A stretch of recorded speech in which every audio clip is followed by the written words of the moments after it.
ভাই, এই জীবনের প্রথম আমি মার ভাত খেলাম। ফ্যান ভাত? ও আমি ছোটবেলা অনেক খেয়েছি। আরে না, মার ভাত, মার ভাত। আরে বোকা, ফ্যানকে অনেকেই মার বলে, বুঝলি? আরে ব্যাপারটা তুই বুঝতেই পারছিস না। আজকে বউয়ের হাতে ভাত খাওয়ার আগে প্রথম মার খেয়েছি। লাঠি, চর, ঘুষি, মাথায় চুল কম নেহাত, চুল মুড়িয়ে ধরতে পারিনি, গাঁটটা দিয়ে দিয়ে মাথা ব্যথা করে দিয়েছে। এই দেখ,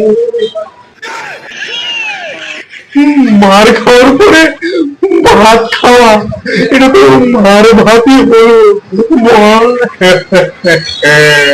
আমি তো ভাবলাম তুই ফ্যান ভাতের কথা বলছিস। তোর যে এইভাবে স্বপ্ন পূরণ হবে আমি বুঝতেও পারিনি। কি বলিস রে ভাই, স্বপ্ন পূরণ? এদিকে আমার মার গিয়ে টাক জ্বলে যাচ্ছে, আর তুই বলছিস স্বপ্ন পূরণ? তোর মতো বন্ধু